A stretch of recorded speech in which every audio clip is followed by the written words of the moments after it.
Words on paper. Daniel had always expressed himself through color.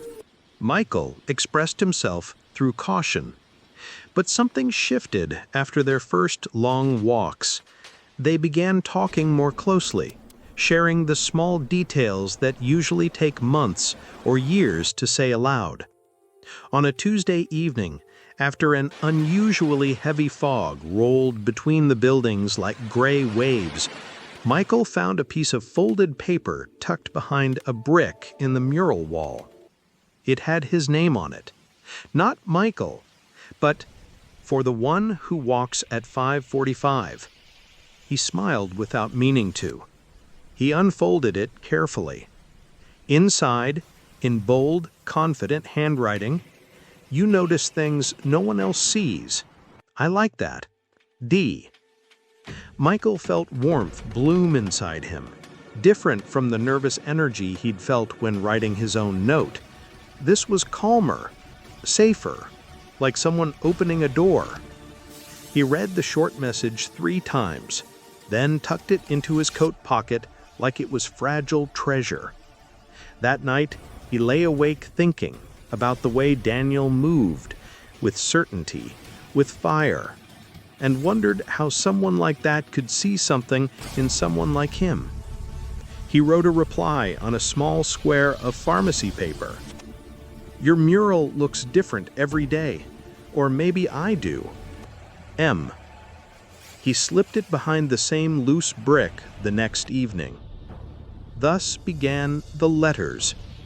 Neither of them called them letters, not yet, but each day there was a sheet of paper waiting. Sometimes a joke, sometimes a fragment of a memory, sometimes a question. They talked in person, of course, but the notes said the things their mouths didn't quite dare to say. They became a dialogue suspended in time, a conversation between pages. Daniel's truths. One evening, Daniel left a longer note.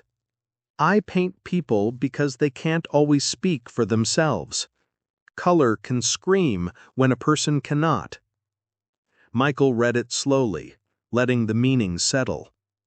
When Daniel joined him for their walk, the sun was dipping behind the Castro Theater, washing the street in orange neon and soft shadows. "You paint for them," Michael said. "But who paints for you?" Daniel gave him a curious look. "No one's ever asked me that." "Maybe someone should," Michael said softly. Daniel looked at him in a way that made Michael's chest tighten, not from fear, but from something warmer, something fragile. They walked farther than usual that night, past the Harvey Milk camera shop, past the lines outside Twin Peaks Tavern. The Castro was alive, laughter spilling into the street, arms intertwined, sequins flashing beneath streetlights. Daniel inhaled deeply. "I like this place. It feels like breathing." Michael nodded, though his breath sometimes came tight in his chest when men held hands openly. Daniel noticed. "You're quiet tonight," he said. Michael hesitated. "I didn't grow up with freedom like this." Daniel stopped walking. "You don't have to rush into anything. This isn't a test."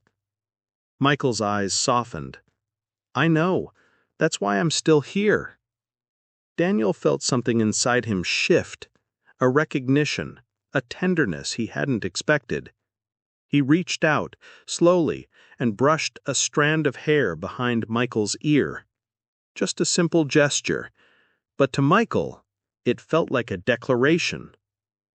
The night of the window. A week later, near midnight, Daniel was packing his brushes when he heard glass shatter across the street, a sharp, violent crack. He spun. A group of men stumbled out of the Blarney Stone bar, shouting slurs into the air, one wielding a broken bottle. A small crowd gathered, anxious but distant. Daniel stepped forward instinctively. He'd grown up in a neighborhood where you didn't let violence go unanswered. But Michael grabbed his arm.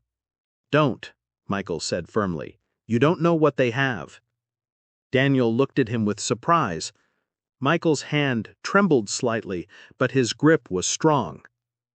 "You're right," Daniel conceded, "but I can't just watch." "Yes, you can," Michael said softly.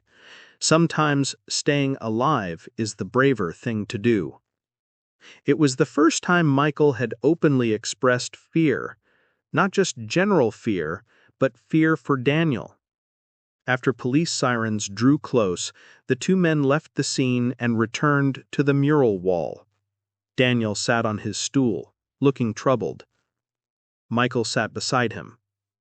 "You're not responsible for fixing every wrong in the world."